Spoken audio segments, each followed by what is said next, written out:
afya. Ninakukaribisha katika habari zetu za siku ya leo katika runinga ya Nabongo, nikikuenzi kwamba ukaketi kitako ili tuambatane nawe sako kwa bako nikufahamishe yaliyojiri, na pamoja na tuliokuandalia siku ya leo ni habari za taifa, tunazo malimwengu, kisha tuna michezo na tamko la siku. Tuanze na habari za taifa kwamba mgomo wa sekta ya uchukuzi uliokuwa umeingia siku ya pili wasitishwa kwa muda wa siku 7 ili kutoa nafasi kwa mazungumzo kati ya serikali na viongozi wa sekta hiyo. Tupate mwanahabari wetu Kavivi Cynthia atupe upeo wa habari hiyo. Tangazo hilo 2026 na waziri wa usalama Kipchumba Murkomen baada ya mkutano na viongozi wa sekta ya uchukuzi uliohudhuriwa pia na waziri wa kawi Opiyo Wandayi. Bwana Murkomen alisema serikali imekubaliana na viongozi hao kuendelea na mazungumzo katika ngazi za juu ili kutafuta suluhu ya malalamishi yaliyoibuliwa na wadau wa uchukuzi. Nikiripotia runinga ya Nabongo kabisa. Shtaki ex wake akitaka alipwe zawadi alizomnunulia. Tupate mwanahabari wetu Nifa atuarifu zaidi. Kwa Zambia amemshtaki mpenzi wake wa zamani kwa kosa la kumsumbua kila siku akimtaka amrudishie zawadi alizomnunulia wakati wakiwa wapenzi.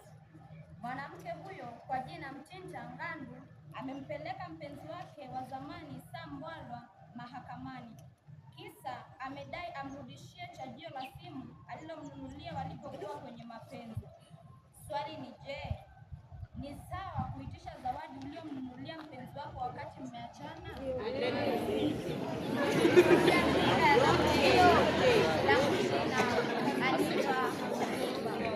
Asante sana mwanahabari mwenzangu wa Nifa. Hayo ni malimwengu, na ukitafakari ya malimwengu utayaona ya Firauni. Na tukiingia michezoni ni kwamba wanariadha shuleni humu wapongeza usimamizi wa shule kwa kuwaruhusu kushiriki katika michezo ya riadha. Tuungane na mwanahabari wetu Joseph Mwinami aka Mkulima atupe kina cha habari. Tuliwatuma wakakwenda na wamerudi wanariadha shuleni humu ambao walisafiri siku ya Jumanne kuelekea chuo cha walimu cha Bondo kwa minajili ya michezo. Walijitahidi wawezapo na kujikuna wafikapo. Yote 9-10 wamejifunza kufanya mazoezi tosha ndogao ya ushindi. Tukielekea katika ngazi ya ligi kuu Uingereza, mwisho wa subira Arsenal ni mabingwa tena baada ya miaka 22. Baada ya miaka 22 ya kusubiri, kubezwa na kuambiwa mwaka ujao, hatimaye Arsenal wameandika historia mpya kwa kutoa taji la bingwa la Uingereza. Kutoka enzi za Thierry Henry, Patrick Vieira na Dennis Bergkamp hadi kizazi cha Bukayo Saka, Martin Odegaard na Mikel Arteta, ndoto imetimia. Walisema ni utani, leo ni historia. Thus the process imegeuka kuwa Liverpool Trophy. North London Israel na sasa England yote imekuwa nyekundu. Ikumbuke pia Arsenal watakuwa wakicheza fainali ya kombe la klabu bingwa barani Ulaya dhidi ya mwana PSG tarehe 30 mwezi huu siku ya Jumamosi. Mwisho habari za michezo ni kwamba Aston Villa waibuka ushindi wa kombe la Europa msimu huu. Nikiripotia habari za michezo, jina langu ni Mkulima Joseph Mwinami.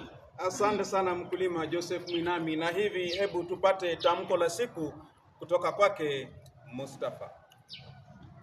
Anajua ataondoka lini. Nikiripotia runinga na Bongo.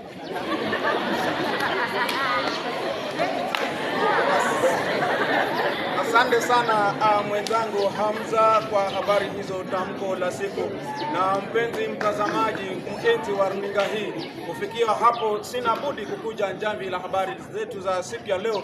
Na kabla sijakuja njamvi, ninalo swali.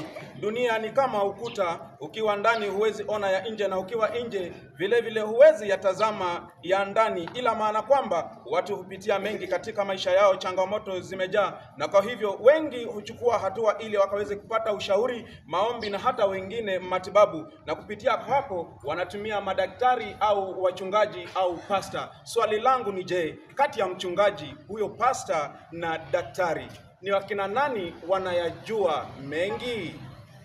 Ni swali tu nimeuliza. Kwa habari zingine zaidi unaweza fuata katika ukurasa wetu wa Facebook @Nabongo Diploma Teachers Training College. Unaweza tupata pia @Nabongo Diploma College ama University. Kisha pia unaweza tupata katika Moshi la Burudani. Leo ikiwa Ijumaa, inawatakia siku njema na wikendi iliyo na mafanikio. Jina langu ni Neema Johnson. Inshallah ya Mwenyezi Mungu tukutane kwa habari zijazo Ijumaa ijayo.